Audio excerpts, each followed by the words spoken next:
when you actually plug into something like that, you actually realize how much more power your speakers have, how much more oomph your speakers have, if you will.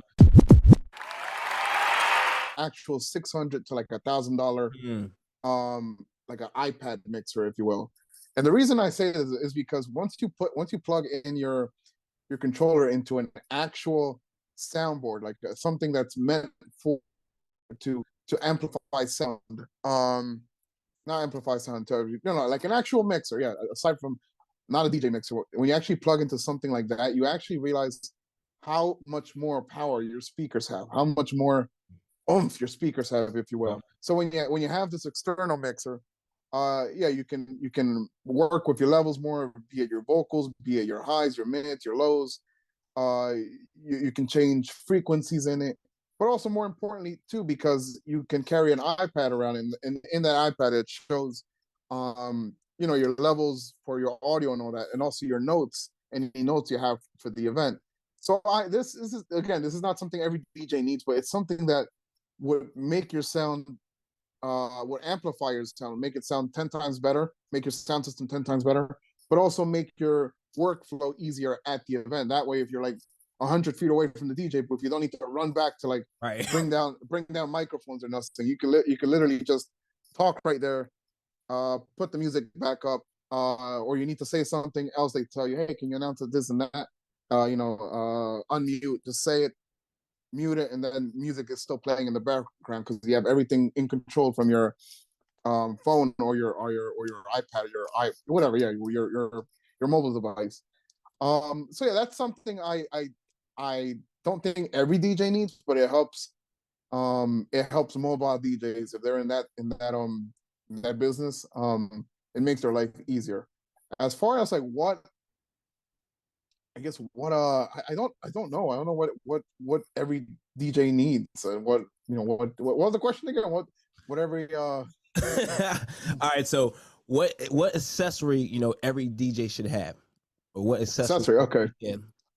All right, so here's a simple one: cable straps. I come from the audiovisual world. I hate when I see other DJs just pull out a Tupperware full of cables that are all like tangled up. Okay. That would ruin your cables very quick, especially if you're keeping them in cold storage or an environment that's not friendly to cables. Yeah, buy some straps, man. Like, keep your cables organized. Okay. That comes from my audio visual background. It's a pet peeve of mine, but it'll make your life so much more organized. Yeah, just some cable straps. Yeah, that's a good answer, I think. Okay. Yeah, some cable straps. I think that's a perfect answer. That organizes.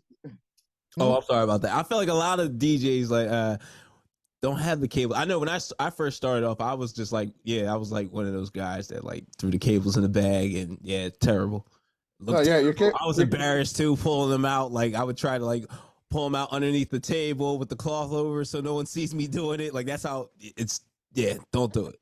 That's fine. It's just you want to take care of your cable. Those cables are expensive. Right. You want to take care of them. Like, those are like what, $25 a pop, give or take. Right. And you're carrying at least, I don't know, most DJs carry at least minimum 4 to 6 XLR cables on the minimum, and that's like $25 to $45 a piece. So yeah, just roll them up nicely and take care of them. That's all. Yeah. No, that's true. Mm-hmm. So, how did you go about choosing the right speakers? Years of experimentation and seeing what everyone used. So when I started out, when I bought my first speaker, I bought a Gemini, and Gemini used to get a lot of hate for being the low quality speaker back in like the early 2000s and late 2010s or whatever. But that speaker lasted me for 15 years. As much hate as it got, as much hate as that brand got. But yeah, so I went from Gemini, and then I got into JBL. I started using those for a little bit. Then I started doing AV work, and I got into QSC. And I started to see all these audiovisual guys use QSCs just because you could throw those things down a stairway and stairwell on it, and they're still okay. So yeah, that's kind of the go-to for a lot of audiovisual companies because it's still mid-tier sound. It's still Yeah. mid-tier, but it could take a beating, but it's also not top tier. And from there, that's from QSC. I learned of RCF, and I've been an RCF user for the past 2 years. And I don't plan on making everything I have RCF just because it's really expensive.